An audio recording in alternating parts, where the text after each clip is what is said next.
Fee fi fo fum. Today we talk about the monsters that are most fun. Vince, how you doing? That was actually pretty good. I am legitimately surprised when you started that. I didn't think you were going to turn it into a rhyme. You turned it into as much of a rhyme as the original thing is. I'm doing well, man. We're going to talk about the coolest monsters in D&D today. The first of what I hope will be a not in a row series, but an ongoing thing we return to in the future of coolest and weirdest things in D&D. Yeah, tonight is just coolest. If folks feel like they want to hear about the weirdest, we will return to that. But also keep in the back of your head, Gazeboids, what other topics do you want our takes on the coolest and weirdest of in the world of tabletop RPGs? But before let me say right off the rip, I can't wait for you to disagree with our takes. I want you to argue vehemently down in the comments as to why we're wrong and or the ones we missed that are the coolest. So please let us know. Absolutely. Inevitably. If you take your coolest out of the baby monsters book, like the cute little baby monsters, immediately disqualified because they're obviously all the cutest, right? Yes. This isn't the cutest list. No. We can't win that. Yeah. So we're going to dig into that. But first, let's do a little bit of story time, a little bit of news. Vince, did you play since we recorded just a few days ago? Yeah, indeed. Yeah, John and I, because of Gen Con and this and how everything worked out, was not a huge number of days. But yes, I did, actually. I had my game in between our two recording sessions here. And my note today is about the catharsis of killing. So I want to talk about basically my game. We've been in like a little bit of investigation, a lot of talking, a lot of role play kind of scenarios. I've talked about how we're splitting the party like every session for many sessions, right? That is not the case now, buddy. Tell you what, as I mentioned at the end of last episode, it was on. And in fact, as of the last game, it was in fact fully on. Super. And, there was it wasn't that there was no role playing in the night. There certainly was, but it was a night full of combat. And again, since it's second edition, combat's pretty fast. So we had a lot of fights. And we were just like ripping our way through this carnival. And I would tell you what, especially because when I play, I am very method. Okay. When I have a character, I really do just inhabit that character. And Daniel Day-Lewis of Dungeons and Dragons, ladies and gentlemen. Yeah, pretty much. I mean, I say that, but no, I mean, it really does. Like my personality at the table will change. And so like, if my character is frustrated because of like, this thing isn't something they're interested in and they can't wait to kill people, then I feel that like, that's how I am. That's how I'm acting. That's how I feel. And so like my character hates this whole carnival and this whole like prison that we're in and all this stupid crap and thinks it's all, absolutely silly. Now, of course, like as a player, I've had a great time, to be very clear, but my character is just like ready to kill everybody in this place. Okay. Is it because he feels these whole series of events is inconveniencing him? Like this is a waste of my time and talents? Or is it like the absurdity of it all just infuriates him? My character is they're a sinker, which is like a doom guard from Planescape. So they hate sort of existing systems and love entropy and like to see systems of power and order broken down and crushed and things like that. And so it's partially that, partially yes. Like I don't like being in a cage. Period. Like it's a very free spirited character, being a thief and somebody who's always been independent her whole life and so on and so forth. So it's a lot of that. But anyways, we got on the ripping and the tearing, man. Let me tell you what. And it was great. It was a great night. Like, again, if every game I sat down was just combat start to finish, obviously that would be terrible and boring. Yeah. But when you really have, like, when you've got a lot of pent up need and then you get that release, it's good. It's real good. So it was a great night. It was a really fun game. And we are just moving our way up the old ladder as we're getting toward eventually killing the big boss man of the carnival. And I'll say the GM did a great job of like setting up some very interesting fights in, you know what I mean? Like having really cool settings and scenes for some of these. You're in this circus, so it didn't have to be, it's got to feel. It's not just like people standing in an open field. Like we got into a fight with were spiders on like the top of a 80-foot like platform up in the air with like webs they're hanging off of and that we could climb on, but it was hard because they're sticky and all of this. Like it was a very cool, very dangerous fight. So stuff like that was just great. That trapeze feel, you know? Exactly. Yeah, they are trapeze artists in the thing. Of course. Yeah, So it's great. That's great. And that's the other thing like I'm thinking of when you're explaining to me is like a real heavy, lots of fighting session. I just really love some of the old school systems where you can crank out a lot of those fights in not much real world time. yeah, And like building like the tension, the drama, the anxiety, the speed of you having to move and kill and like you're on a mission, that you just in many modern editions, you can feel that and then roll initiative and it's like 90 minutes later. yeah. It's No, like, that's not what this was. I mean, there was probably what 6 or 7 combat related encounters. Okay. And we still had other things going on. To be clear, there were like still role playing scenes in the middle of this also happening. Right. So I mean that just speaks to the speed. That's why I like fast, effective combats. It's a good thing. Yeah. very cool. Very cool. Well, I'm playing in a day and a half from now. My next session, we should be finishing up the kind of my character's focal story arc. So I'm excited to see where that's going to go. And then speaking with our DM who came with to Gen Con on the drive, he's thinking it's probably 3 or 4 more sessions before we finish up that campaign. And anytime your GM tells you about 4 more sessions till we're done with the campaign, round up and double it. And then there's a more accurate depiction of that. So it's not no fault of them. I mean, I'm as guilty as the next person. I just find that in general, GMs really tend to underestimate how long things take at the table versus when they're sitting at home and planning. Sure. Sure.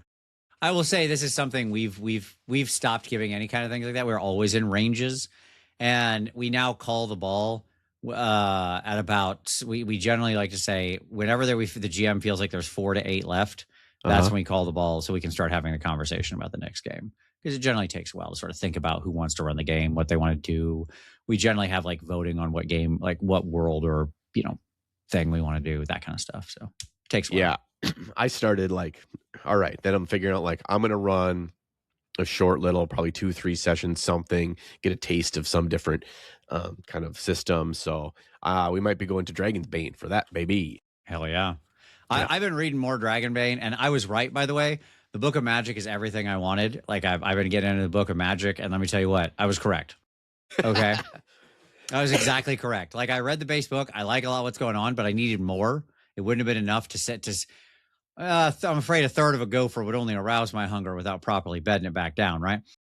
But that Book of Magic, that's the whole gopher right there. So it was like absolutely. I was reading through that and I was like, yes, this is what I wanted. This is the sauce right here. So yeah, it's great stuff. Somebody said that they're supposed to come out with a book of like advanced rules and options next or something. So yeah, thumbs up. I would like that. Yes, please. That's more a stuff. total second edition D&D vibe. The advanced series of books. Bring me that combat and tactics, baby. Let's go.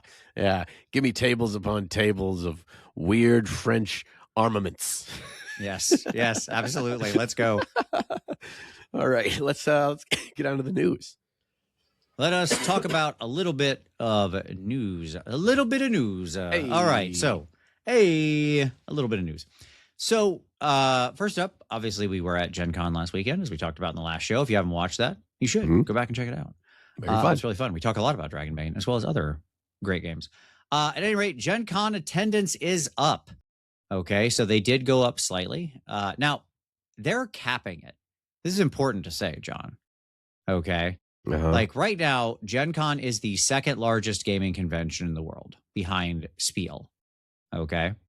Now, it's actually really hard to do a one-to-one comparison between those two because you have the difference between like uniques and turnstile, if that makes sense. Yeah. So Spiel only counts like turnstile, which is like 220,000, but that's counting repeat visitors.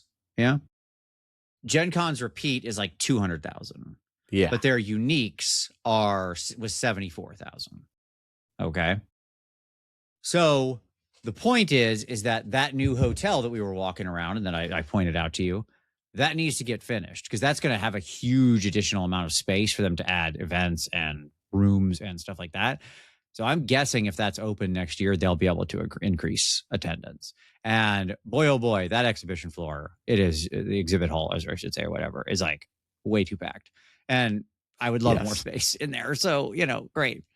They have that but anyways, whole huge. 25 to 30% of it is that whole open gaming area. And that just needs to be all vendor hall. They need to pull all of that out of there. So that hall that you're talking about, that's all that gaming, right? So like think where, if you're familiar with, if you've ever been to Gen Con, we were talking about halls A through D, effectively where there's like magic events and stuff like that. But a lot of that's really open most of the day. It's so spacious in there. That used to be the original exhibit hall when they first moved there. Okay. But then they outgrew that space. But I agree they should come back in and take part of it over because they can structure those walls however they want. So whatever. Yeah. And I gotta believe there's more. I like the one thing that I thought of in regards to the football stadium, in the grand scheme of space in that football stadium, maybe they're not allowed, but there's so much in there that they're not using. It's basically the field and then a couple of the concourses segments on the side too. Yeah. Well, it's just on one floor though, the concourses. So like there's multiples, and I know that they use all sorts of fancy meetings and stuff that go on in all the boxes for executive. You can also rent the boxes personally if you want to like run games and stuff. Oh, we should see if we can rent one and then just put in some bunk beds and we could sleep there too. I think they might kick you out. Oh, boo. So anyways. Okay. I was going to say I want to recreate the scenes from Parks and Rec where Andy gets to catch the pass from the Colts on the field. Anyway. Sure. I do appreciate that they keep like the little section of the field open so you can actually you can go walk on the 50-yard line if you want. At any rate. So anyways, Gen Con, huge, good, successful year. Only a line goes up, which is great. Line go up. Good. All right. Some other interesting news. So we've talked about superhero games a couple of times. Sometime we're going to have to do our superhero game episode, but that's going to require some more research from me because I want to really deep dive into a bunch of these. I've played a fair number of superhero games, but I know there's so many more I've never touched. Speaking of one I've never touched, Masks. So Masks Second Edition is coming to its Kickstarter. So this is from Magpie Games. And what's sort of fascinating about this one, so first of all, it's on the Powered by the Apocalypse engine, or PBTA, as it's frequently referred to. And what's cool about this one that I did like, because what's your angle? There's so many just like superhero games. What's your angle for this one? The angle for this one is it's more like Teen Titans or Young Avengers, stuff like that. Like it's teenage superheroes kind of coming into your own. Okay. Right. So if you think about like a lot of your main characters in Invincible or whatever, right? They tend to be teenagers. And you're like coming to grips with being super powered and what that means and all of that. So pretty cool. Obviously I think Powered by the Apocalypse is a great engine for gameplay. I think it's probably quite good for this. I've never played the original Masks, but I am interested to see what they're doing with Second Edition. So there you go. Yeah, I mean, Jim Carrey really knocked it out of the park in that movie. I assume there's more of those masks. It's more zany action. Of course. Absolutely. Yes. All right. Next up, we don't often talk about Pathfinder 2e, but they have a new book coming called Impossible Magic, John. Impossible Magic. And it's going to add... Impossible. Go ahead. Okay. It's Impossible Burger. Yeah. Impossible Magic. Yeah, absolutely. This is it adds 4 new magic classes. And this is something I put this in here because I wanted to ask you about this. You being much more of a Pathfinder 2e person than myself. This is like 4 new magic classes: the Magus, the Necromancer, the Runesmith, and the Summoner. Okay. And they do more or less what you would think they do, like what it says on the tin. The Magus is like a spell blade type of thing. The rest of them, it's fairly obvious. That's I'm always curious about class proliferation. And this is probably an episode in and of itself, but my perception of Pathfinder from the outside is they have that game stuffed full of classes. Yeah. Yeah. I mean, a big part of it is it's actually fairly well contained about the uniqueness of each class because it's largely broken down within the self-contained feat system of the classes. So you have some things that are truly unique and what set that class apart as opposed to these other magic users that you have the options of at key levels to choose a feat, and those kind of really define those, as well as your kind of core abilities that only your class gets. But when you get to the actual choosing of spells and how the spell system, magic system works, it's largely universal. You know, it is what it is. The spell is the spell is the spell. So It's interesting because I would say I'm much more of like you should basically never create a new class. Okay. I've seen a couple of different game designers sieve on this. You understand what I mean? Like the rubric you have to pass to say like, yes, a new class is necessary, as opposed to just like some kind of modification rules for the existing one. Like I am pretty hardcore that I think D&D went wrong when they added a second type of wizard. Like warlock and sorcerer and anything else like that should not exist. There should be wizard, and that's it. I could defend that in the class episode, but at any rate, this is like a huge proliferation, and I'm always just curious about that. Is that the uniqueness? How unique does it feel? Is sort of the thing, right? So, at any rate, looks like a cool book. Good thing you brought up Pathfinder Second Edition. I'll take a quick moment as I did a little bit more digging, and I know I'm blanking on the name of the website again. That was like the wiki repository for Pathfinder. But yeah, apparently they reached a deal. Yes, that was happening like an off week. And the stipulation was not so much that like they were trying to separate. It was that in all of this crap that's going on with Diamond Comics and stuff. So it's like this is tied to the massive millions and millions of dollars of inventory that they lost from Diamond Comics going bankrupt, and then creditors having first rights to everything, and all that property was seized, and yada yada yada. It's something along in this, and I apologize, I don't have the exact details off the top of my head, but it had to do with actually the rights to the images. So that was the issue for Nethys. That's the name of the website. With Nethys, they used actual pictures, and then that was the thing that was the stipulation. So they pulled the site down and reworked everything, I guess their agreement that they ended up coming to, and scrubbed all the images off. And it either is up, I haven't checked it recently, or will be up again soon. It just as it was before without the pictures. I'm like, that's fine. Oh, fascinating. No one was going there for pictures anyway, you know? Sure. You know, maybe to see a monster like the monsters we're going to talk about tonight, to see what the heck is a Catoblepus. Because if you don't know, I don't know how to describe it to you. You're already spoiling one of my choices from the weirdest monsters episode, John. I'm sorry. Don't get ahead of us. That's the next time we come back to this topic. It was just the first thing in my head of like, what's example of a monster without a picture that I would have a hard time describing to somebody. Sure. And that's the first thing I thought of. Very, very, very fair. But that's a good the enough one that segue. I always think about is peritons. Okay. Because they're like a weird combo of a bunch of different animals, right? I don't know if I know what a periton is. I'm probably fought one at some time. So it's like it has like elk horns and kind of like an eagle front and like leonine back legs and stuff. It's a mountain hunter killer. Okay, I see. It's a rainbow hawk with the head of a fox with deer antlers. Yeah. Boom. Vince, there's lots of different takes on it, but yeah, it's been around forever. I've always liked it. I just thought they look cool. So yeah, it does not make my coolest list, but it is not at all. Like if there's the history of D&D, if they're really good at one button they keep pressing, it's like it's a bird, but also just slam bird plus. It's like Mad Libs. Yeah, yes. Exactly. Right. Yeah. Give me an adjective. Okay. Pokey. All right. We have a bird. But that's my point. You had to Google it to conjure the image of it. Absolutely. Right? So there you go. I know exactly as soon as I saw it, but I couldn't make the mental connection with periton.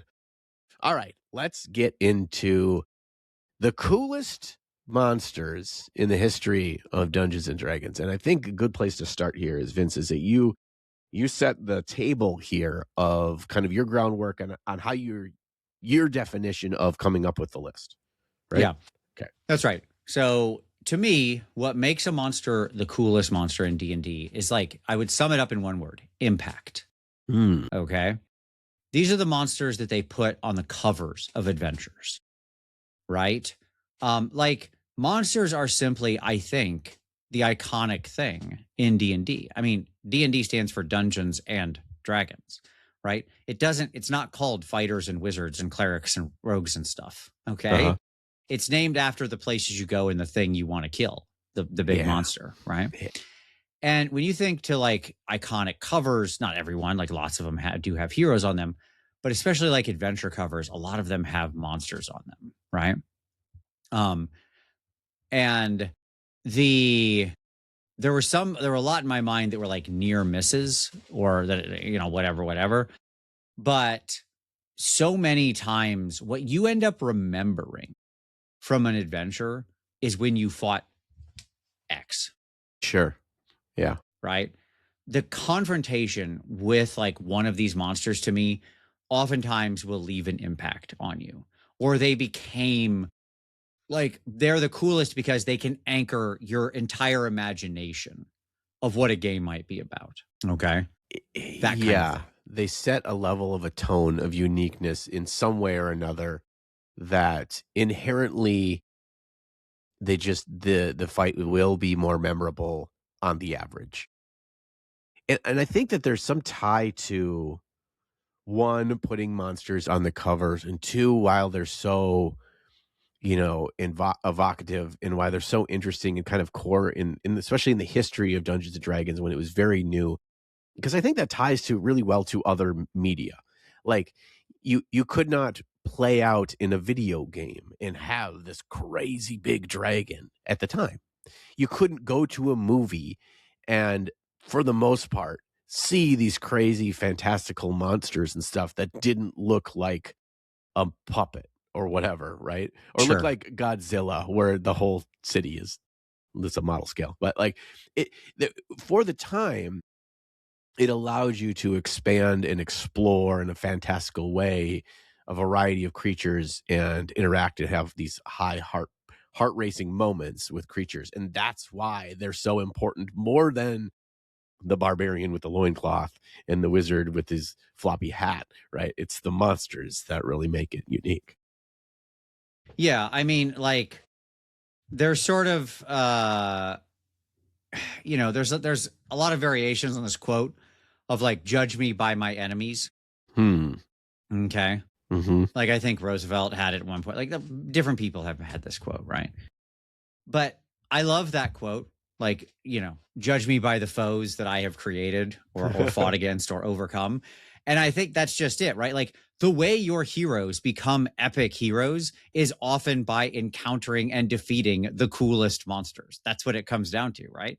Like Absolutely. without them, it is a bit of a symbiotic relationship in that way, right? Like Batman's less interesting without the Joker or whatever.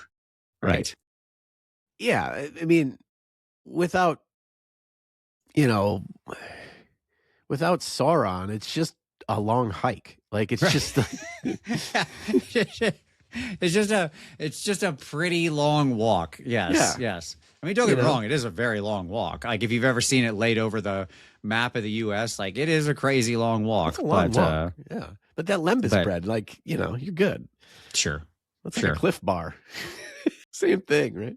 Dude, they need to make lembas bread flavored Cliff Bar. This like small segment of people that are nerds and also like to hike, they would be all like that. I'm just saying. All right. I trust you. I broke him. I know. All right. Shall we look at some monsters, John? I think so. I think we're there. We're ready for it. All right. So I wanted to start with what I am going to call the big three. The big three. That's right. All right. There we go. My image is up. We are good to go. Okay. And if you are an audio listener, Vince has a wonderful slideshow for this episode. So if you want to see the monsters, you can catch us over on YouTube, or you can just keep on listening and you can check it out later, or use your own goddamn imagination. Catch me outside, yo. I got some great art for these guys. All right. We got to start at the beginning. Now, this is a classic piece of second edition art. I love, again, talking about covers. This was the cover of an adventure. But this, John, is orcs. My number one coolest monster. These top three are in like no order, but I mean, no particular there's order. kind of an order. Look, dude, orcs, we just mentioned Tolkien and like a long walk from him forward. You know, he uses goblins and orcs interchangeably in like The Hobbit and Lord of the Rings, but I don't care. Right. Orcs rule. All right. And you can tell all three of these are super cool because all three of these became a thing that people also wanted to play, which is the funniest thing about monsters. The cooler they get, the more somebody will want to play one of them. Yes. Right. And all three of these we're going to talk about became a way to play this thing. Orcs, very early on, there were half orcs, right? Like that was how you played. You could play orcs as well back in many of the older editions too. But orcs and half orcs. Orcs are just so classic, yes. Straight from Tolkien all the way forward. Iconic foes. You can like they could be your enemy for a whole campaign. Easy. Yep. Easy. Yep. Yeah. I mean, I think this one's so important in that, like the big three, the three pillars, is that they define the overarching threat, right? They define threat in mass. They define a organized group that is bad guys, right? It's the original, the foot soldiers of Teenage Mutant Ninja Turtles. You know, there's the stormtroopers of Star Wars. Orcs are that. And if you don't have an iconic, like stereotypical, just perfect setup for a bad guy group, it's orcs. You know, it's just not going to work. So this is and great. Orcs are so versatile, right? Like I like orcs as PCs. I like half orcs. I've always liked all those things. I like them as monsters. I like them as like major enemy forces. I like them as I even like sort of more modern takes on them where there's like branches of them or parts of them that are more sort of like peaceful nomadic people and stuff like that. You can just do a lot with the kind of more like savage caricature that they are, right? And here's the important question, John. Okay. Piggy nose or no piggy nose? Gosh. These orcs in this picture are very piggy nosed. Piggy nose, that is the traditional orc, is piggy nose, for sure. I think with the evolution in the art side of orcs, I've grown to really like orcs that aren't piggy nose. Especially with the likes of what's been brought to the orc clans through games like Warcraft and World of Warcraft. I think those orcs are not piggy noses there. Yeah, not piggy noses there. But I do also really love me a good traditional piggy nose orcs. If I had to pick, if you're making me pick, I'm gonna say non-piggy nose. But okay, I think I got to go pig nose. I really do. But I've got a test for you, John, with the orcs. You ready? I bet you didn't know there was a quiz here. No, there's a quiz. Who is this? It's an orc. I don't know. Dane. Good guess. It's a nice name. This is King Obold Many Arrows. So one of the big bad orc bosses of the Forgotten Realms. And like often foe, sometimes ally, honorable warrior. Like he's such, again, this guy showed up in like a ton of different novels over the Forgotten Realms, the course of their history. And like, to me, this is like what you can do with orc storytelling when you really use them in a good way. And Salvatore has touched on him some. Ed Greenwood has talked about King Obold Many Arrows like a lot, and has all sorts of cool lore, like realms lore about him. He's just like, again, a super fascinating orc because he is, you know, he's not an idiot. As you can see, he's in the sort of, you know, thinker pose. Like that's not accidental. He was like a tactical sort of genius and just like, but also a very powerful warrior. And he just kind of is like the perfect foil to like PCs and to the wills of the other nations around him, right? Even when he's not just like running and rampaging, he doesn't need to be a rampaging marauder to be interesting. Yeah, I think orcs are so good because you have a lot more wiggle room with them because they are in some regards a civilized society. It's a mirror of a lot of the human towns and their own ways of looking at things, how they value honor and strength and that.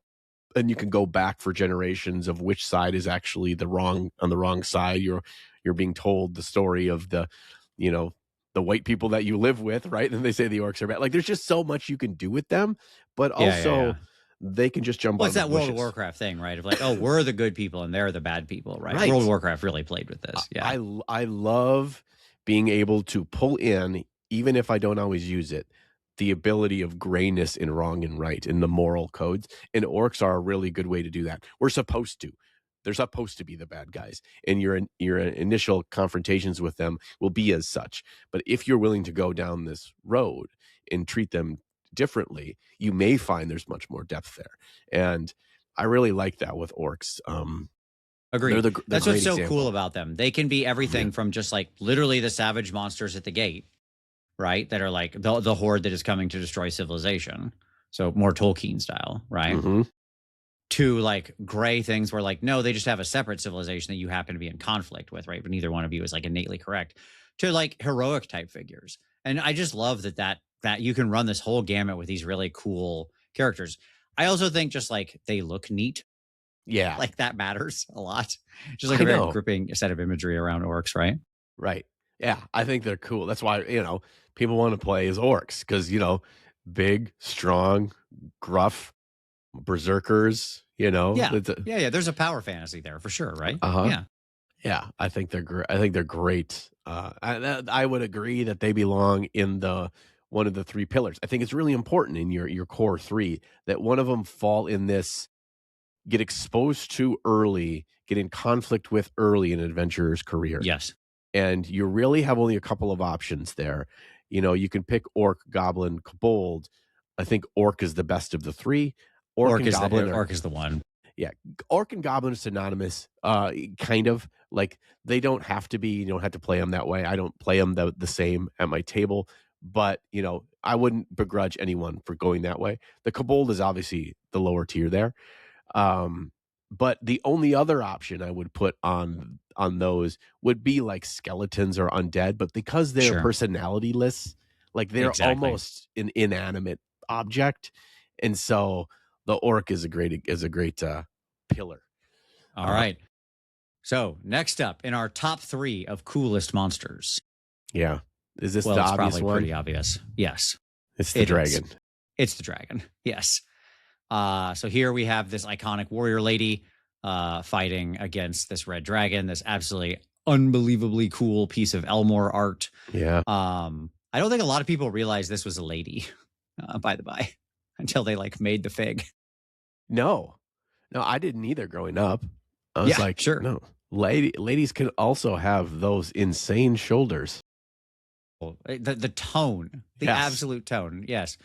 Um, Also, that is a heck of a really got some good stretch there on those hip flexors. But anyways, yeah, like obviously here, Elmore has a huge amount of classic art that features dragons and just incredible looking dragons, right? It's in the freaking name. Mhm. Okay, like what more do we need to say? It was cool enough and iconic enough that they literally named the game after it, right? Uh-huh. um Dragons have captivated obviously people forever, going back hundreds of years. People would put dragons on their noble houses iconography and stuff. It's just like for by whatever way we came about them, whether it's finding bones of dinosaurs or myth or legend, like I don't care, it's irrelevant how we all got this, and through the cultural osmosis that like dragons were a thing that existed. They just occupy this amazing space. And I've always liked them to be like, I like dragons, especially when they're seen as when they have an intelligence. I think that's where they're really Oh, fascinating. yeah. I like D&D's dragons. I love the chromatic versus the metallic and gem Mhm. dragons and all of this, like the weird, you know, colors and personalities and capabilities. And red breathes fire and a Yeah. white dragon breathes ice and stuff, or cold and stuff like this, right? Like that's just cool, man. Dude, it's the origin of Pokemons. If you like Pokemons, what you did not realize is you just like Dungeons and dragons, because that is all they are. They represent different elements, and it is tied to things like their alignment and their magical abilities, their breath weapon, and that kind of a thing. They are just the granddaddy of Pokemons and the coolest Pokemons by default. I like dragons because dragons signify two things at their pinnacle. Number one is, heck, it's a term in the game, fear, dragon fear. Yeah, sure. They are both awe-inspiring and fear-inducing. They are the big, crazy, massive evil or good, or we don't know. Are they going to let us live, or Right. are they going to squash us? They're just, it's like, Like it's the test. Alien, Yes. yes. It's the test of, are you truly a hero if you can slay the dragon? And Classic. it's so scary to even consider dealing with one. And anytime and you're in a campaign and there's like a massive dragon in the cavern and you get there, like, you it doesn't matter how hardcore you are, how many years you've been playing D&D, in the inside you are crying a little bit, because that thing just induces like the most like primal fear of a fantasy monster. It is just, nothing can top the dragon in that regard. And then the flip side of that is that super intelligence. It's not Yes. that he can just breathe fire and turn you all to ash. It's that he's thinking in a chess game 4 steps ahead of you and is thinking how he can use you, because just charring you is boring to him. That's what's Right. so good. And I mean, just the raw size. Like, look at this picture. I selected this picture because, like, look at the size of this thing, right? Yeah. Like, it's the immensity of them, and like the huge wings and the sort of regal nature of them, always the way that they're pictured. As foes, they are often pinnacle foes in the world, right? They're just sort of the alpha predator of any environment they're in. That's why they have to sleep for like thousands of years or hundreds of years or whatever, because they, whatever. Like, you couldn't. It'd be hard to imagine how civilization existed if they were up and rampaging all the time. Yeah. Yeah, exactly. Let's not even forget the entire, I don't know, setting of Dragonlance, where like it's a Right. complete heroic fantasy of, yeah, man, it's dragons are the enemy, but they can also be allies. You've got the good dragons who are there to help us, Paladin and Bahamut and all this versus, Takesis and all of this, right? Um, The only yeah, possible way that mortals can possibly slay a dragon is with a dragon. right. And this like amazingly crafted lance Yeah. that's technique is like, something of legend, where you're basically crafting an artifact to go do this thing, right? Yeah. Like, I love it, man. Yeah. There's which one was it? Of the like Beckme set, I think it was like, was it Expert? Maybe, I don't remember which one it is. I'm sorry, I have them all out there, but there's one with like a dude with a giant sword standing in front of a green dragon on the cover, and it just like, that was the one that always jumped out at me, right? Because it's so like, first of all, the great sword the dude is wielding is outrageous. It's like 10 feet long, right? Which makes sense. You're going to kill a giant dragon. You got to bring some real steel, right? You're not messing around here. Yeah. Yeah. You got to reach out and touch them. Like, you can't be within like short sword range. I mean, you're No, already it's not dead the if you're kind of that thing you go close. hunt with some daggers. Right. Yeah. You can stab that thing up to the hilt and you haven't even hit ribs yet. Like, Right. Right. Yeah. So, I mean, dragons just, and again, I think like the nature of them here, I've got one. I had to grab a white dragon. I love that they're also kind of like the stupid ones, by the way, the white dragons, like Yeah, right. stupid by dragon terms. But they're also, these like, I love this picture of him like just freezing people in ice. It's great. The Yeah. cold breath. Again, things like green and black and poison breath and acid, and it's just horrendous, right?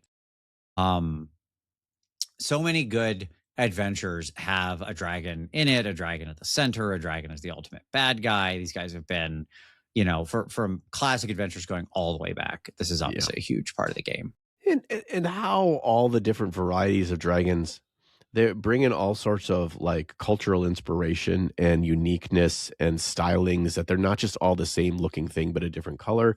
And which is, going back to Vince being a dragon believer, like all of these cultures across the world that we live in, the planet Earth, have stories, cave drawings, written in scrolls or whatever. Yeah. Legends of dragons for thousands of years. And they are on opposite sides of the globe. They all had dragons. That was always a thing. And so having those, that gold dragon that is that Chinese dragon inspired versus the red dragon, which feels very, I don't know. That's cold. That's red-blooded American right there. That red dragon. That picture you got right there. So Absolutely. Well, this is also a magic card. Do you know which magic card this is? yes, It's from D&D. It is. Oh shoot! I know it too. It's Inferno of the Star Mounts. Oh yes, that's the named red. Son of a gun. Yeah, one of the named reds. Yeah, just I mean, you can't beat a dragon for a. So when you're looking for a big bad, you're looking for an influential, make the heroes feel epic, and it being a monster. Because some other monsters, quote unquote monsters, we're going to talk about later, much more human in nature. This is just so much more fantasy and truly a monster that you just cannot beat a dragon. I don't think we need to talk about dragons a whole lot more. Everyone's here. They love dragons. They love I would dragons. just last leave off with the Record of Lodoss War is one of my favorite anime of all time, obviously. Oh, that dragon. Opens up. It does the classic anime thing where you start in like the middle of the story and then you backtrack, you know, in episode 2 or whatever. Yeah. But in episode 1, they literally open up fighting like a very medium-sized, youngish dragon. And it's like a huge deal in that fight, right? And then ultimately later in the story, they fight like Shooting Star, the demon dragon of Demon Dragon Mountain or whatever, right? And he's a big red, and it is just like a whole different world when he comes in and just torches an entire army. So yes, dragons, great. I think the people who made that game or made that show knew it. So there you go. All right, number 3, my top 3 coolest monsters. Then we'll get into the individual guys. Okay, giants. They be giants. They be giants. Yes, they might be at least. No, I think. You know, obviously giants, again, extremely famous foes, some of the most popular adventures of all time, you know, against the giants and so on and so forth, right? Feature these as, you know, center foes you are fighting. I would also say that just like, I think giants in D&D carved such an interesting space, having like this sort of environmental / elemental alignment, right? Mm-hmm. You know, hill giant, stone giant, cloud giant, storm giant, right? And I remember when I first started playing D&D and just looking through the 2nd edition book and just being like, these guys are so freaking cool, right? Like, what a neat thing.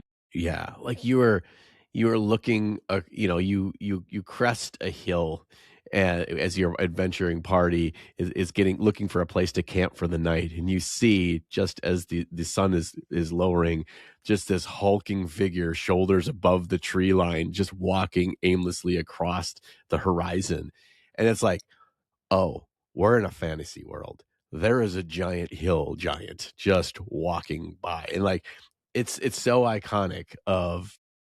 You know, it's big. It's the Godzilla, I think, of Dungeons and Dragons is the giant, you know, and the civilization side too, right? You can go from like being inconsequential, they do not care about you at all, to you threaten, or you could be an ally, or you know, you are now considered one of the reasons why the giants need to raise arms. Like there's all these things, again, getting back to the societal side of things with giants that really makes them so interesting to use in a game from my perspective.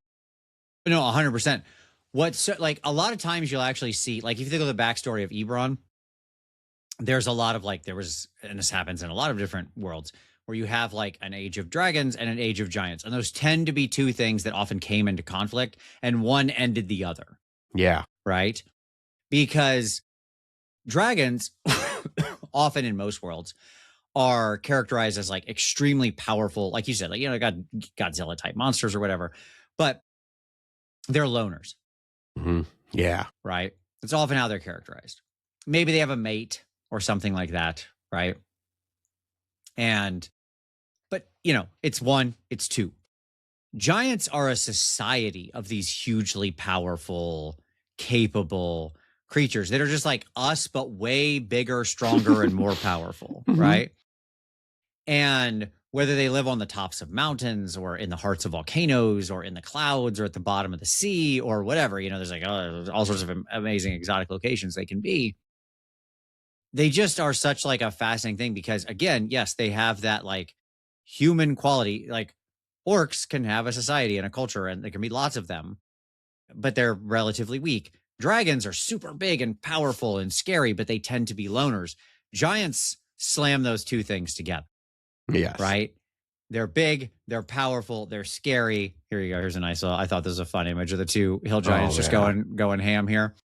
But they also are not like, you don't just generally encounter one of them, right? Yeah. They live in a society. And I think that's a key for all three of these pillars is what gives them an extra layer of dimension is really allowed them to stand the test of time, right?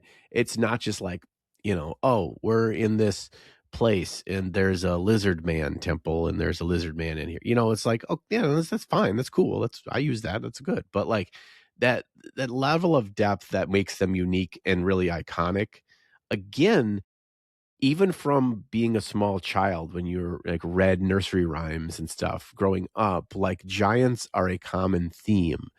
Especially in you and I are both in the Midwest, and you get anything from the Western Europe, all those folk tales and nursery rhymes and Brothers Grimm and stuff that like that's a kind of a part of your foundation, and to like see that and classic Jack and the Beanstalk stuff, right? Right. Yeah.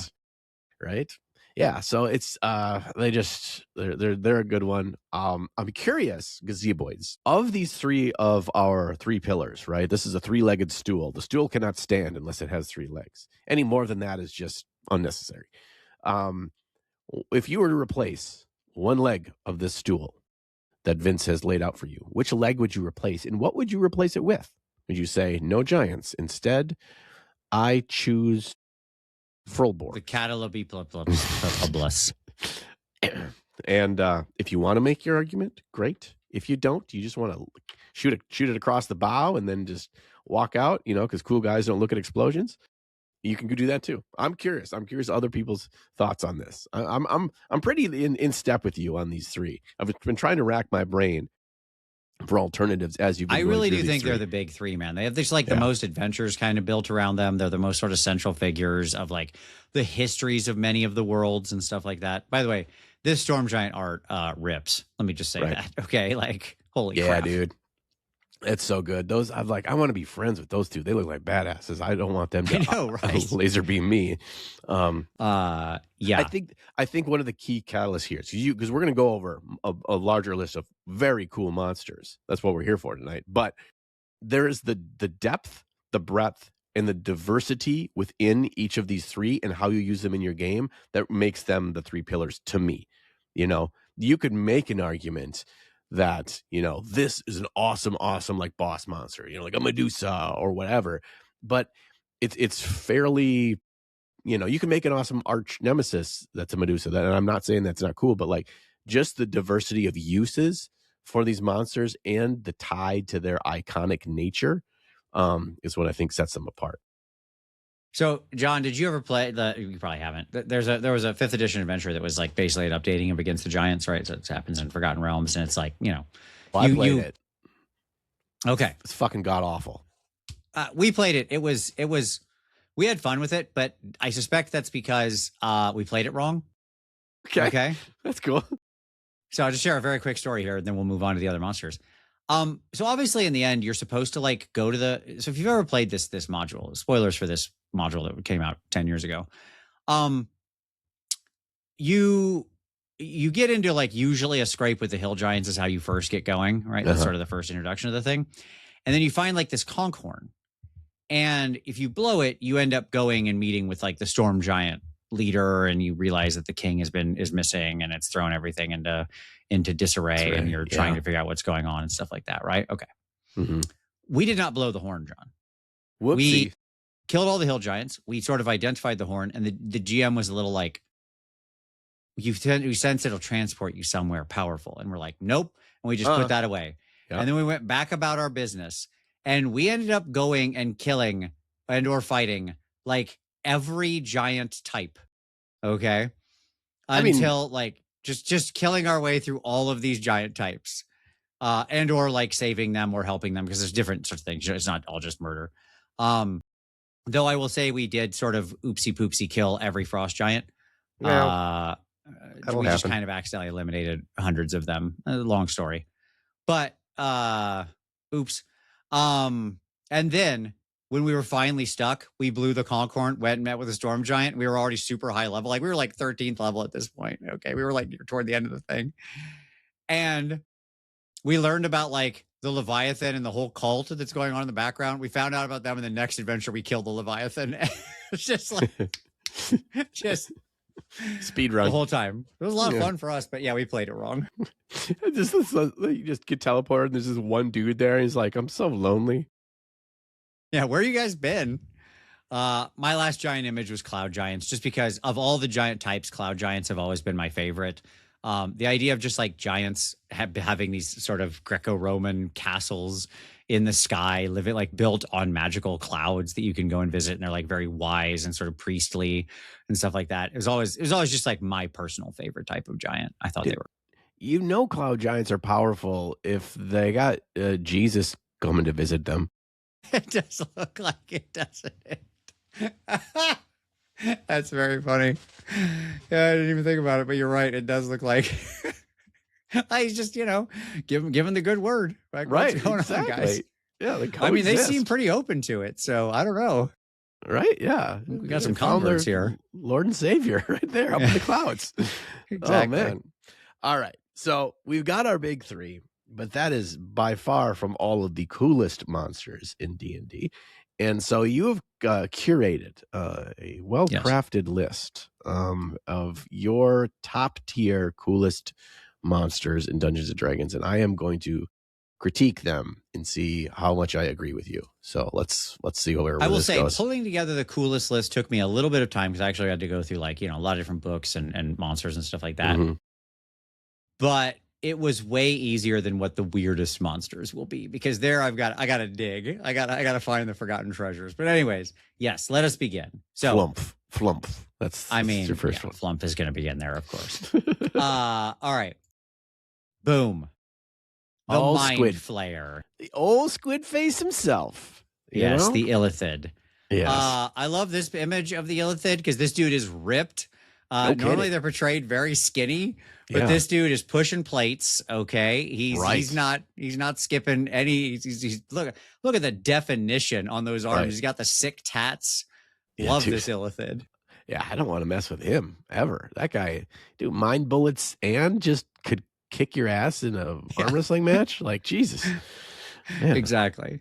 Yes, I think mind flayers are so cool and so scary. Like a weird tentacle face alien monster that wants to grab you. And a bunch of the images of this guy are just him eating people's brains, by the way. Like that's the thing. Tentacles around the head, sucking out people's brains. Just that's like half the images of mind flayers, of illithids. Obviously got pulled in, like, this is what they named one of the bad guys in Stranger Things, the Mind Flayer or whatever. And just very scary because the way that they can take, I think what's cool about these guys, in addition to just like their whole vibe and alien nature and mind powers, is physical damage and danger tends to become like pretty rote in a lot of D&D. But these guys can like take you. They suck out your brain, your mind, who you are, and it's gone. That's way scarier, right? Yeah, I agree. I think they have two really big boxes that have been checked. First and foremost, visually, they're very distinct, very iconic to look at, and you know that it's not just a person with a tiger face. An illithid is truly unique, and so they have to be able to stand out and cause whatever reaction you're looking for on description. And they get that. They check that box, right? They got the whole Cthulhu thing going on. This is the Cthulhu inspiration being dripped into Dungeons and Dragons, not only in their look, but also the sense of ominous dread of feeling powerless against their mind control and their ability to influence you in a way that I've been focusing on my physical abilities for the vast amount of being able to tackle any situation we put ourselves in, even those that are spellcasters, even those that are healers. But like their unnatural power over the mind, and the worst thing that you could have happen is to lose yourself or to be turned against your companions, right? Those fears are pretty big on the list of I don't want to do that for my character.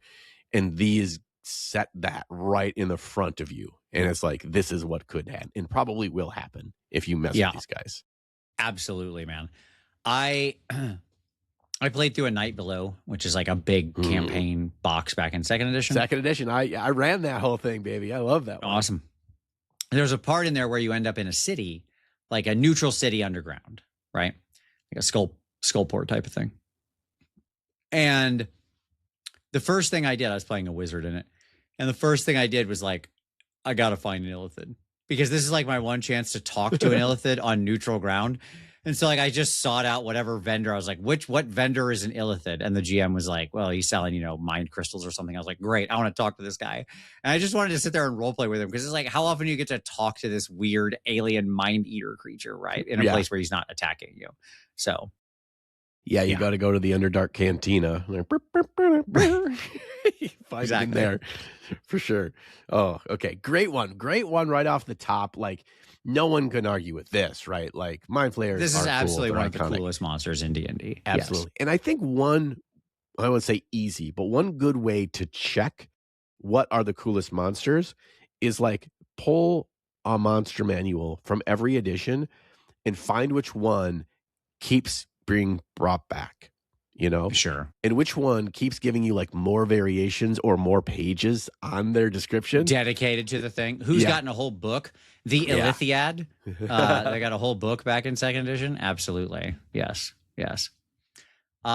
Speaking of people who got their own books. Yeah, I think I know where you're going here next. There he is. Mr. Eyestalks. One of the few trademark names. Yeah, a monster so cool, so popular that you can't use this name in your game. That's right. And so this guy was created by what is his name? I think it was Terry Kuntz or whatever. It was like the two people who originally were like friends with Gary back in the day and helped to like create the whole system. Like, we're playing with him since like the early 70s before anything was published. I think his brother ran an adventure and just needed a cool monster, and so made this thing up. Isn't that great? This is like made up by like I don't know how old he was at the time. My impression, my impression is he was like 16. This is absolutely the kind of monster that comes from a not fully formed teenage boy's brain. Sure. Right? And I mean that as a compliment, because 100%. I don't think you could sit down and say, all right, here at Hasbro, we need to come out with a Monster Manual the 5th. All right. I need you to come up with 250 pages of all new monsters. Now get to it, team. Nobody on that team of 40 and 50-year-olds is coming up with this wacky shit at all.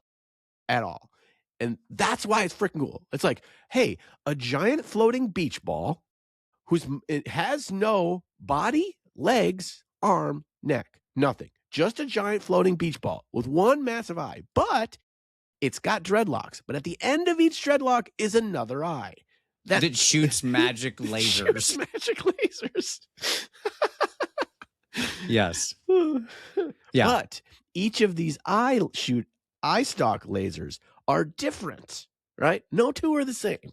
No. You're going to randomly get tagged. Could charm you, could disintegrate you. Who knows? Right.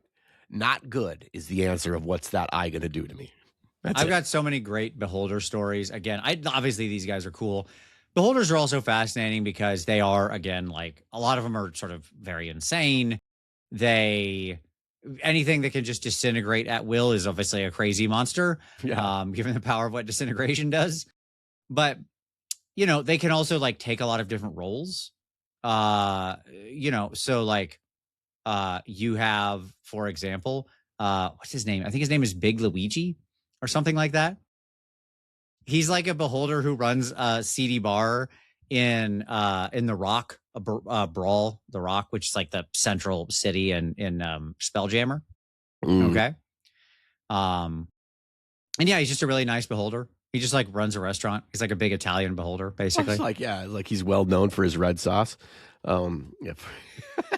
Yeah. You've got Xanathar, obviously, the crime kingpin who lives under the underwater deep. Like they can be really compelling, interesting monsters, but they can also just be like absolute terrors. Uh, with Kavwin, my paladin, there was a point where we got into a fight with a beholder, and I was like, the nature of the paladin at that time and what I was playing, I was so immune to like everything that he was firing his eye rays, and they would like hit me, but I just would basically like walk every saving throw. It was so easy to save against everything he did. So I had no idea he was attacking us because other people got charmed and they were like, oh, yeah, he's cool. And I was like, oh, okay, cool. Neat light show. What's this guy's deal? I can't understand him. So I thought he was just friendly and wanted to make like a little disco light party. You didn't know that you were having to make saving throws. Interesting. Yeah, I mean, it can be fun to like, play with imperfect knowledge at some points, right? Yes.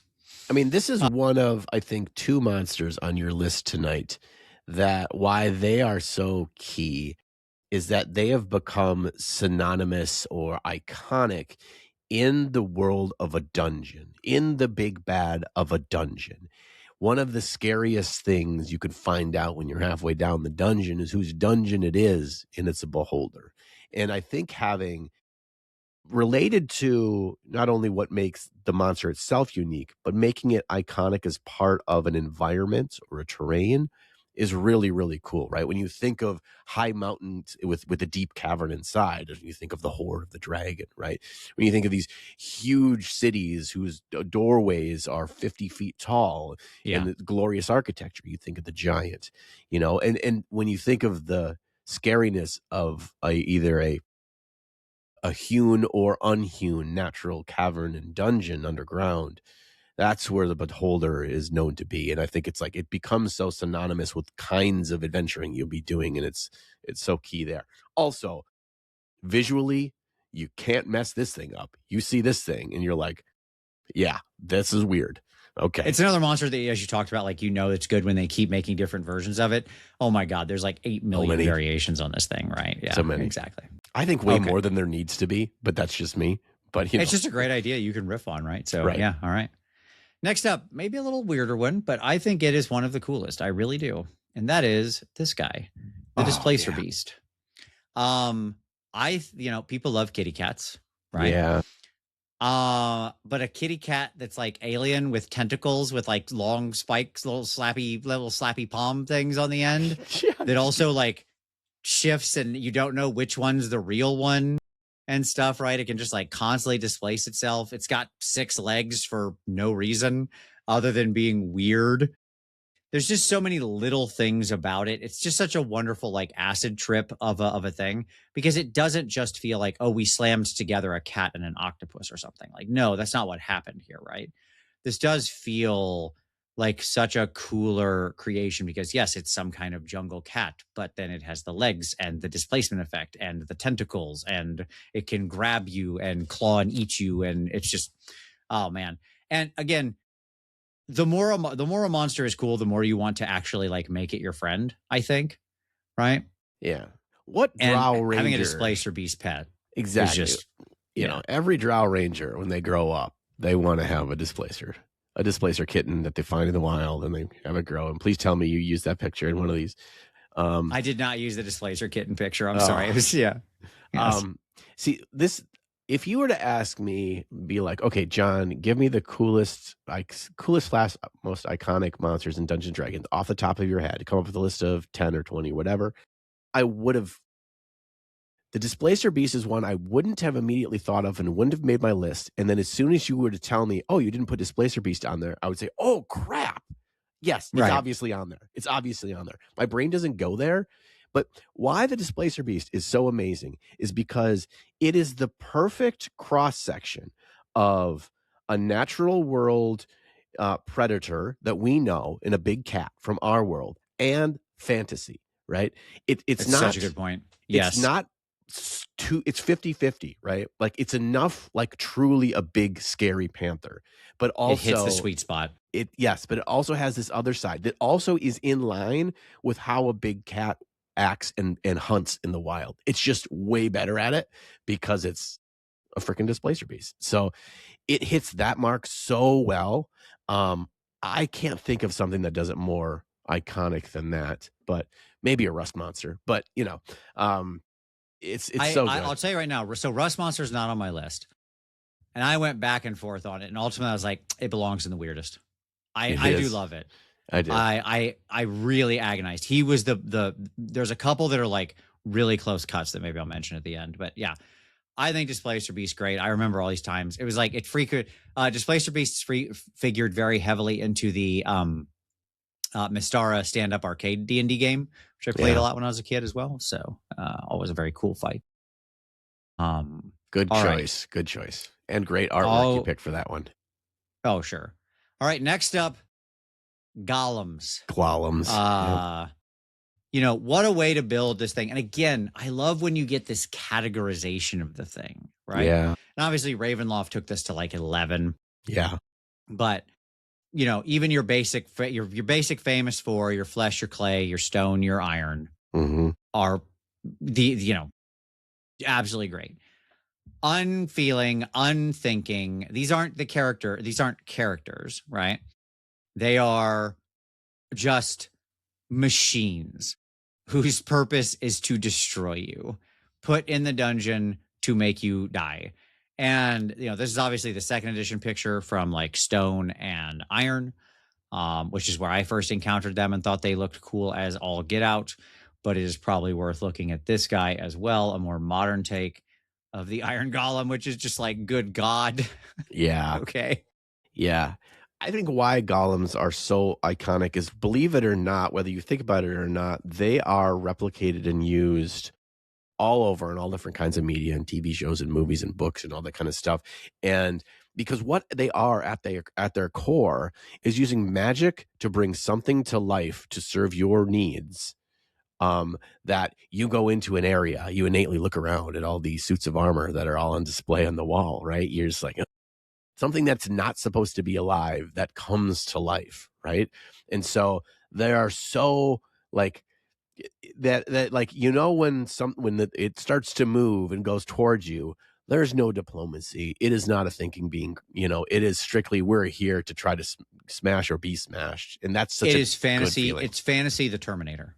Yes, it is. You're not reasoning with this thing. You're not, you know what I mean? It's there to destroy you.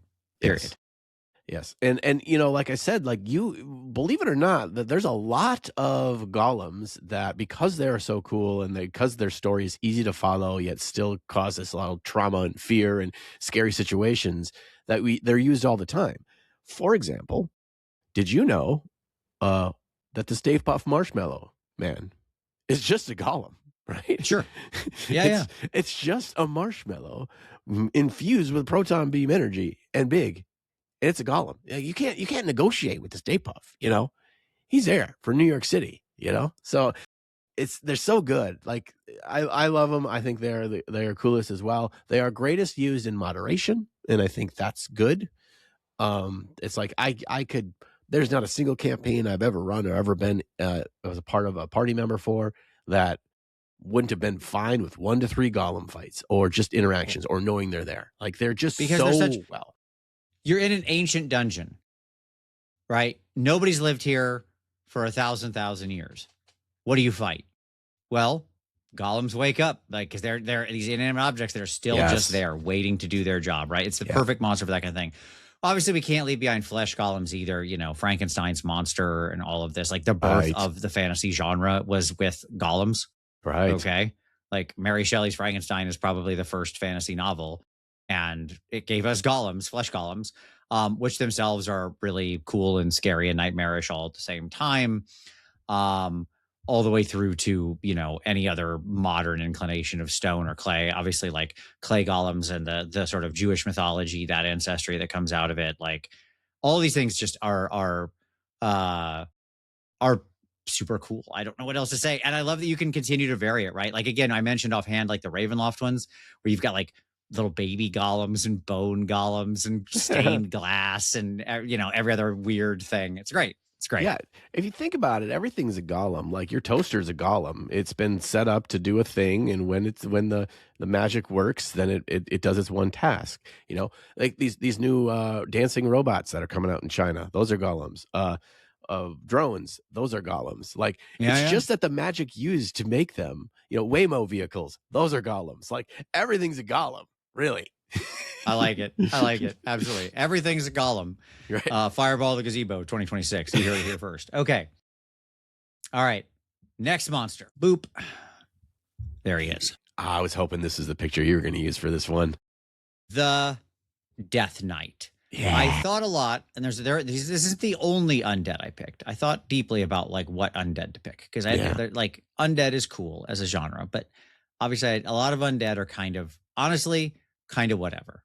Okay, but when it comes to the coolness factor, yeah, is there anything cooler than the Death Knight? And obviously the most iconic Death Knight, Lord Soth. Yes. A foe so cool he just can't die, and he keeps getting pulled between two different game worlds. Yeah. Yeah. And there's like nobody, there's no character. I mean, maybe this is just telling me a little bit about the inside of what makes me tick. There's no character cooler in all of the history of Dungeons and Dragons art than Lord Soth to me. He's just the coolest. It's just so iconic. He's so badass. He doesn't give a shit about you. He's like, he really is like, just look at this picture. He's just like, he don't care. He's like, oh, look at that. Look what's happening here. So chill. Yeah. That's why I picked this picture. You know, what's her name? Kitty R or whatever is over here, just like getting pulled by all these undead grasping hands. She's got the amulet or whatever. She's obviously in peril. And dude could not be more relaxed, right? Just not absolutely zero F's to give, right? He is relaxed. Again, looking back to like you can tell if something is cool, if something is iconic, is if it's replicated and it's been copied in a variety of other things, even outside of our tabletop RPGs. Darth Vader is just a freaking Death Knight, okay? You can call him this, that, or the other, but at the end of the day, the core tenets of what is a Death Knight, that's Darth Vader, right? It's just, it's evil incarnate in warrior form, you know? And this just, I mean, you can't not love him, you know? Like you can interact with I think that's them. a very good analogy because again, Lord Soth has like these sympathetic traits to him in all the stories too, right? He's a villain, but he has these like moments of sympathy at the same time. Yeah. There is depth here, but it is difficult to dig into or to have access to. It's often uncaring, unwavering, but it is not unthinking. And that is what's really interesting about them. Things are calculated, but it's really hard to tell with a Death Knight how much is being done on instinct and by careful thought. And that is a bit eerie to consider.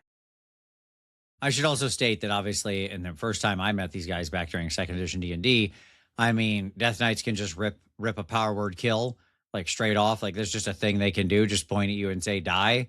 And having less than 100 hit points is real hard. or real easy. It's like real hard to get over 100 hit points, is what I'm trying to say, in 2nd edition D&D. So super scary. Super scary, not to be trifled with. Yeah, truly the level of necromantic powers on these dudes, also in a hard candy shell. Like, dude, it's just a bad combination. These are bad mofos, you know? So yes. I remember I was DMing my first like full 2nd edition campaign that I wrote, like beginning to end. And I had a Death Knight near the end of the sort of thing. And the PCs kind of like became aware of the Death Knight. Like, so they didn't like neither side got the drop on each other. And they were like, nope. They were all fairly high level at this point, and every one of them won initiative just by happenstance. And they just jumped the dude and used every most powerful thing they had to put him down in one round. He was just gone, just evaporated him because they were like, we are not messing around with this thing. They recognized the threat and responded accordingly. Every character pulled out whatever once a day most powerful option they had and just threw it at this guy. Because that's it. You get one shot. Ding, ding, ding, ding, ding. That's right. Also, you know that you've got a home run when the most popular character in the history of the Warcraft franchise is based 100% on copy pasting this class or this kind of character. Hi, Arthas. Welcome to the Death Knight Club. Like, that's just Absolutely. That's just it. Yeah. Good choice. Good choice. Good choice. What you got next? All right. Next up, bit of an unusual one. I tried to mix it up a little. Here he is, the Boule. Oh, Okay. it is the French Canadian monster on today's list. Whoa, Boule. I think Boulets are so cool. They're so funny and scary all at the same time. Like sharks. Okay. People love sharks. Right. Right. Yeah. Like Shark Week is very popular. Jaws, one of the highest grossing movies of all time, right? People love sharks. They're weird alien predators that swim around the sea in like this other environment, and you can't see them. And John, have you ever swam in the ocean? No, I've only gone up to my waist. That's good enough for me. Okay. But that's what I'm saying. You've been in the ocean. I've been in the ocean, yes. Okay. If you're in the ocean, up to your waist is better. Like if you snorkel and scuba, it's actually less scary. But if you're in the ocean and you're like up to your waist, you have like two views in your mind. The current view you see of like looking out, maybe it's over the horizon at the beautiful ocean, and maybe you look back, it's the beach, you see everybody playing, and it's great, right? You see that.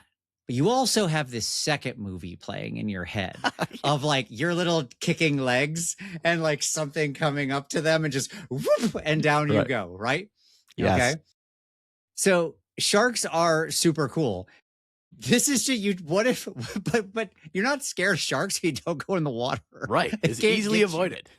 Easily, one of the most easily avoidable sort of like scary things in the world, right? Just they don't go anywhere else. They're only in the ocean. So, but Boulets take that concept and are like, no, you're not safe anywhere. Right. Right. Land shark. It is the land shark. Yeah. Yeah. Knock, knock. Who is it? This is good. Land shark. This is the one that when I went back to like talking about how what can make a monster so cool and get that iconic terminology associated with it is how does it define or really impact environment and feel and layer and all that.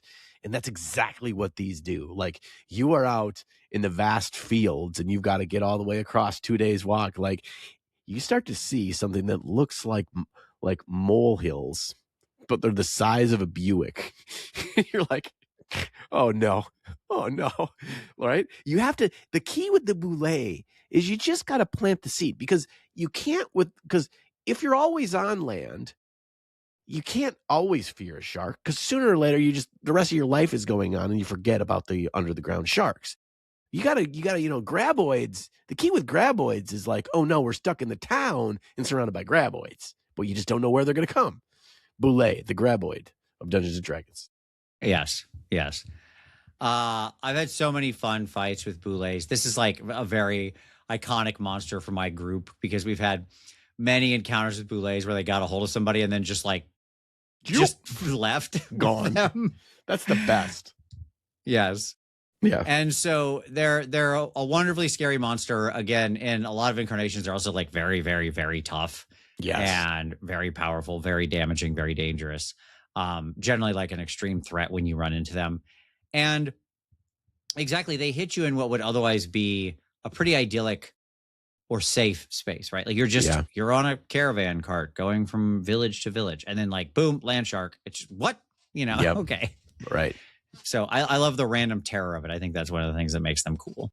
Yeah, I like to play my Boulets often like a hippopotamus too, where like sometimes they're just like around but you're like a quarter mile away. So like a hippopotamus a quarter mile away, you can take the pictures. But like that Jeep gets just close enough and that mama hippo is just pissed. Like I like to show them like sunbathing, and it looks like this massive creature. And then they look over, they see you, and then they go underground. And you're like, oh.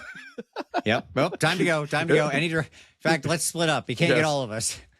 Everyone One of us will die. Yeah. But the rest of us will get away. All right. They are such a fun, iconic monster. Good choice. I wouldn't have thought of them, but like, yeah, they are so cool. They do a thing that's so unique to them, right? To play them out at the table. Yep. All right. Next up, this weird thing. It is weird, but it's also cool. It was one of my few crossovers that I think could probably go easily on both lists. And that's the aboleth. Yeah. Right. Completely alien again, Cthulhuid underground fish monster that is psionic, that has jelly that turns you into a weird like mind slave. Yep, horrendous.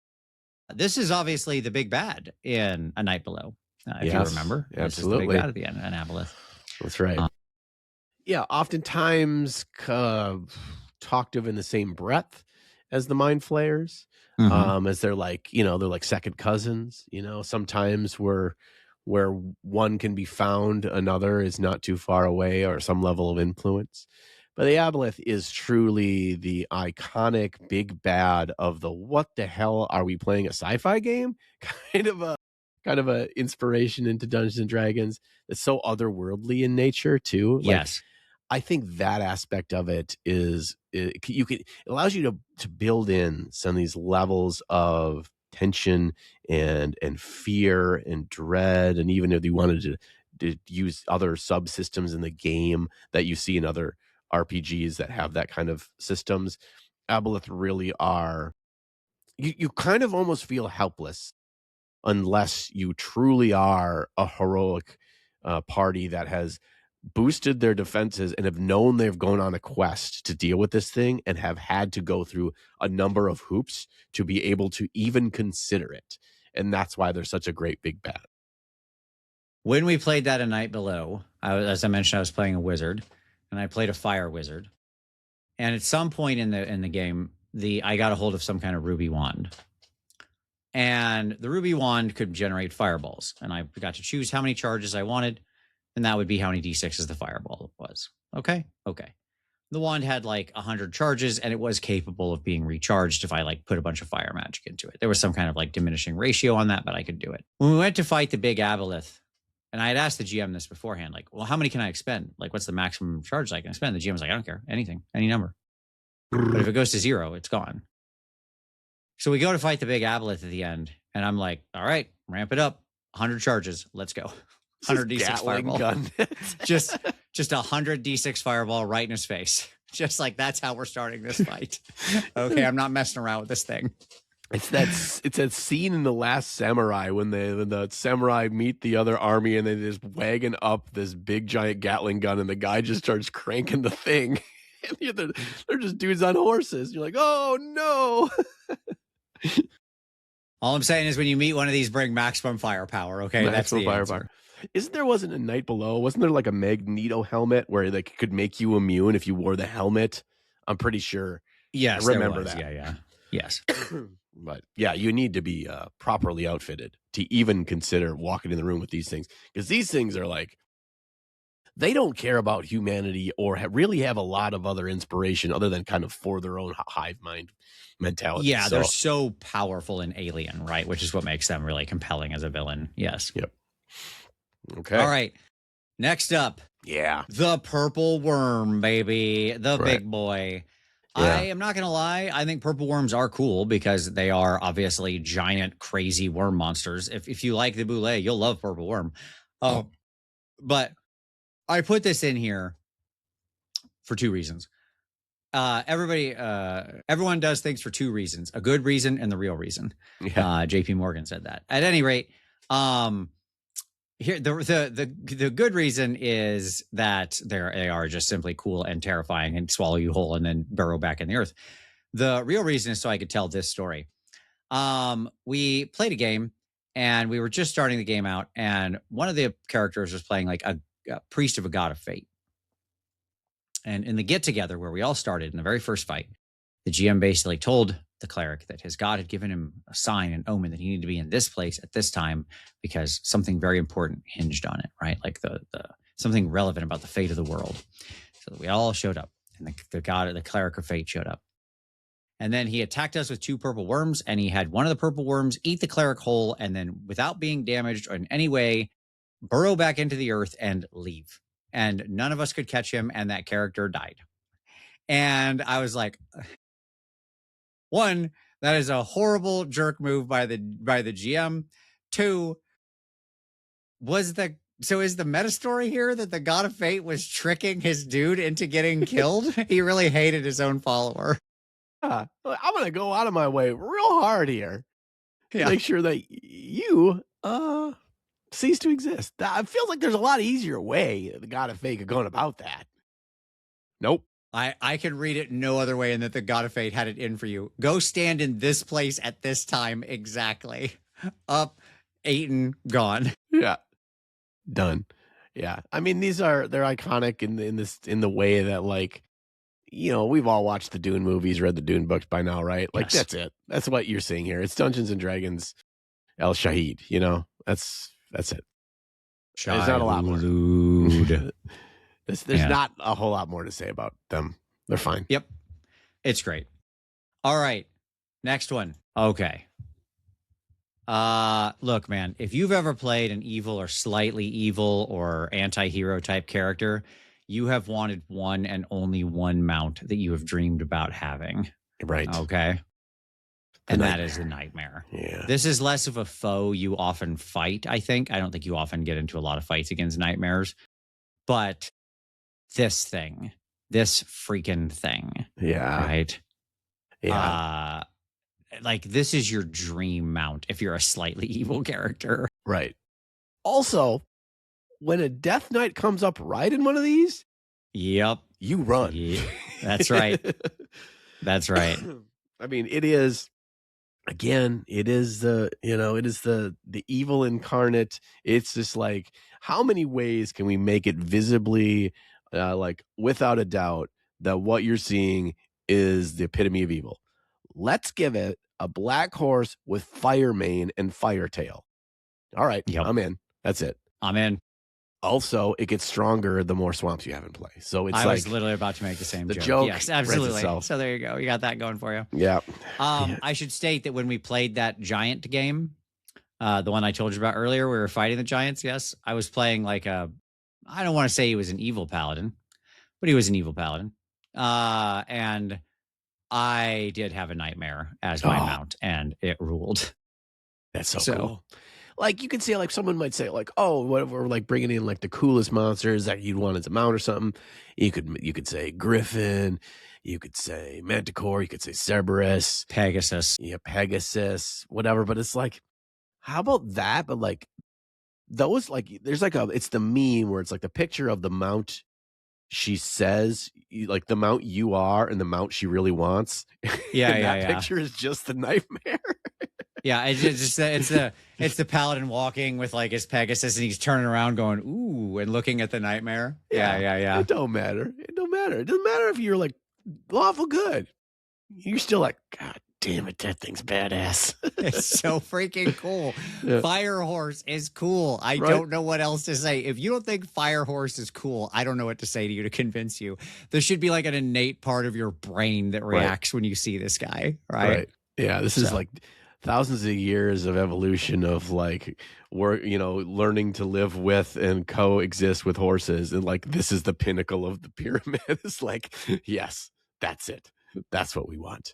All right, absolutely. Good choice. Again, not something I would have immediately thought of, but I'm like, nope, that is 100% needs to be on the list. Coolest. Yes. Like I said, I tried to give a good list. All right, here we go. Next up, boop. The Merilith.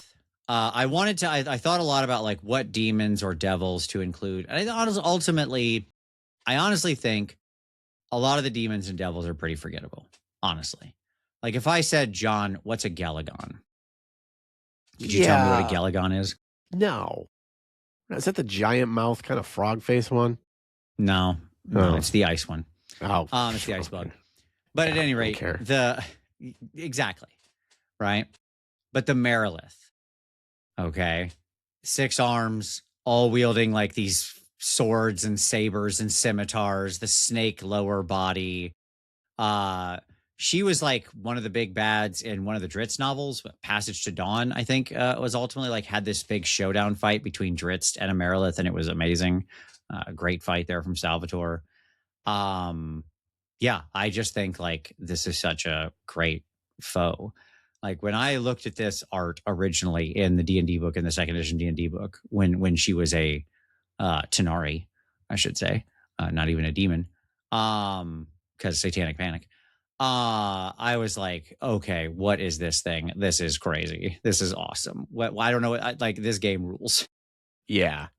Anytime you have multi-armed snake lady, that's just like that's pretty visually distinct, and they are Like the interactions with them too is a unique experience, you know? Like there's a lot more depth in there. Like you could easily say that like you could maybe interchange this with some kind of Naga or Medusa or something. And I wouldn't begrudge you for that, but like the distinct visual nature of these ladies is pretty sweet.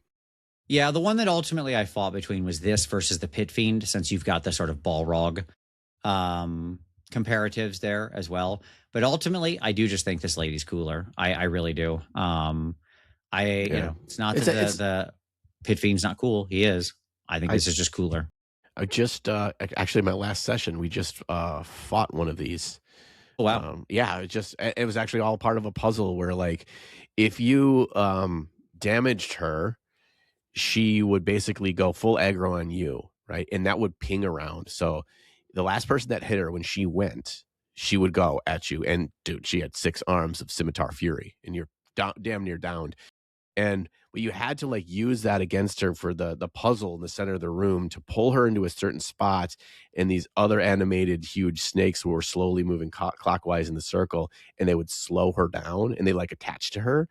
And so like her movement would get restricted, and if you did that so many times, you could basically lock her in place. It's the only way to defeat her. Okay. So it was a very fun fight. But yes, it was like that visual distinction. What a great monster for that.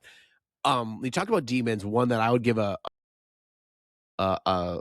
special merit award, one that I think could easily be on here. I'm interested if Z-Boys agree with me here, would be like the Baelor. When you think about Balrog from Lord of the Rings and that kind of thing, but iconic demon. And you talked about the Pit Fiend too, as like they're kind of and that's one of the problems, right? Is that there's like for all these different kind of demons, there's like 3-ish that are all kind of the same, give or take. Yeah, where there's just not that many that like are truly memorable. They're weird and stuff like that, but a lot of them are just kind of like, okay, that's fine. Yeah, but I would put Baelor on there. I think the Baelor is a pretty iconic one, but this was a good choice. This is probably, I would think, of the whole list, maybe the most controversial of your picks. We'll see. I All might be slightly partial. My current character I'm playing, who's a tiefling, her grandmother is a Marilith, so I do love writing them into stories. What can I say? Was her name Marilyn the Marilith? It was not. No, well, she has lots of apostrophes. Missed opportunity. All right, the next one, there's got to be no one's going to disagree with this. The Lich. The other side of the undead sort of royalty, right? Yes. You've got the Death Knight on the warrior side, and you've got the Lich on the magic side. I mean, Liches are freaking awesome. And I'm sure all of us have had some character that tried to become a Lich or wanted to pursue that, or that was part of their goal. I have done that for sure. And it rules. Yep. Liches are very scary. Why a Lich works so well is because at its core, it's very relatable. They want to live forever. Yeah. Right. And it's very easy to get that, understand that, and a lot of nerds, whether you play RPGs or not, can probably make that connection, or very early on in learning about what a Lich is. Boom, I get it. Like the base foundation of what is a Lich. And then that just opens up all these opportunities for the details of their story. And what are they doing here? And why did they do this? And what traumas did they face? Or why are they trying to live forever? And what shade of gray and pure evil to like, kind of relatable, but still evil? Like, where do they fall? And then all the intricacies that go along with that, the phylactery and all this kind of stuff. The phylactery, yes, that's what I was going to say. Absolutely. Like you know they can't die unless you find that thing. Yes. Where's built-in the quest. Thing? Monster with a built-in quest. Like, yeah, it's so good. Like, undead wizard that's trying to live forever. All right, let's do it. Pretty classic, right? And also pretty cool. Lots of characters in a lot of games and adventures end up being Liches or stuff like that. I've used them as big bads so many times. Like it's just such an automatic win, right? So they're amazing big bad that you get multiple touch points throughout a campaign with your PCs with. Sure. They have because you can have the PCs win and it doesn't stop them. Right. Yes. They have this depth of conversation and eons of wisdom and understanding and all that. And like, how much are they just a blabbermouth and foil their own plans? And how much are they, do they, like you really can just have them more present. And I think the more you can tie in, fold in a big bad throughout your campaign that builds on all the tension rising, the better the campaign in general ends up being. And Lich is such a good big bad for that reason. So yeah, so iconic. So iconic. Totally agreed. All right. Next up, maybe a bit of an odd one, but one that I think is cool as all get out. The gelatinous cube. There is a tell that has come to be part of the lore of our particular group, that if you're in a dungeon and you come to a hallway and the GM describes the area as being like surprisingly clean and free of dust or something like that, any variation on that, it's like, okay, there's a gelatinous cube around. Everybody figure out where this thing is. He's around somewhere. Yeah, dude. DJ Roomba is hanging around these hallways somewhere. Exactly. Yes. Yeah. Yes. Yeah. Oh, we've had that. I mean, I've fallen for more times than I probably care to admit of just like, yeah, you just see, it looks like a sword floating in the middle of the hallway. I'm like, huh? Floating sword? It's trapped. Go check it out. Like, oh no. Right in. I fell for it again. Yep. I love the gelatinous cube. Obviously, I think this is a cool monster. Like, again, so weird. Because like there's lots of oozes and jellies and slimes and stuff like that, and they're all fine. But most of them are just that. They're like amorphous blobs of goo. It's whatever. Okay. Fine. But the one that's shaped like a cube for no reason, right? Like, why is he a cube? It's just, it makes him stand apart. Yeah, I love gelatinous cube. Right. So. Is an ice cube only an ice cube because it was in an ice cube tray? Like, who knows? You need to take the cube out of its natural environment, figure out its true shape. Yeah. Is it just the dungeon has shaped it into that, right? Like, yeah. It's so hard to say. But yeah, it's so iconic, right? It's one of those ones that's so weird and that you just know. And then I think falls, yes, you could call this into the weirdest monsters, but I think because it is so synonymous through 40 years or more of D&D that it's like it's graduated from just weird to just cool and impactful in the history of the game, you know? Absolutely. Yep. Good. All right, John, last one. We're at the end, folks. I was scared before you clicked the slide. Oh, you clicked the slide. I was scared you weren't going to add this. And I was like, this is it. This is the pinnacle of cool. It doesn't get any better than this. The Tarrasque, the world ender, right? Here's what I'll say. I have never in 37 years actually fought a Tarrasque. It's never been a foe that my GM used in any version of D&D. It is. I mean, it's Godzilla, right? Sure. It really is just Godzilla. And one time we've interacted with one in a campaign, and this was 30 years ago. And I will say... Did you play through like the Karsus's Folly adventure? Yeah. Because you have to go kill a Tarrasque in that to get a component for him in that adventure, but I never played that adventure. I read it. Yes, we never. I think we fizzled out with that campaign before we got to, but like we didn't fight it. But like I was there. Like we just realized we were like level 4 at the time or something. Like we just couldn't deal with it. But yeah, it is. It is a city destroyer of cities. Really, it is Godzilla. It is a massive lizard. Also, I'm ashamed to say this, but I will. In full transparency, when I was a kid, we thought it was pronounced Tarrasque, and so from the ages of like 13 to 23 I called it a Tarsque, which was reinforced when Mercadian Masks came out for Magic the Gathering, and then Squee was a character, so I was just called Tarsque. Tarrasques, yeah, that makes a lot more sense in hindsight, like but yeah, I mean, it's iconic, it's huge, it's Godzilla meets D&D. The cool thing about them is it is pure size and power. There is no crazy magical abilities. There's no breathing fire. There's no spell casting. It is just an engine of destruction set loose, right? Yeah. Yep. Yeah, and that's really, really, really good. There's not a lot just going through this list that I think that immediately fall off the top of my head. I could say vampire because truly without Strahd, I think it's a pretty boring rote task of vampire in Dungeons and Dragons. It's not that it's not cool. I love vampires more than the average bear, but like, yeah, a vampire is not Strahd, and Strahd is more than a vampire. So if you just say generic vampire, I agree. Maybe not. And that was what got him cut, honestly, when I was like, well, yeah, there's lots of like cool vampires, but not D&D vampires. Yes. Like D&D vampire, honestly, is pretty underwhelming usually. Yes, beyond Strahd, who's obviously a very iconic character. So I didn't end up picking him.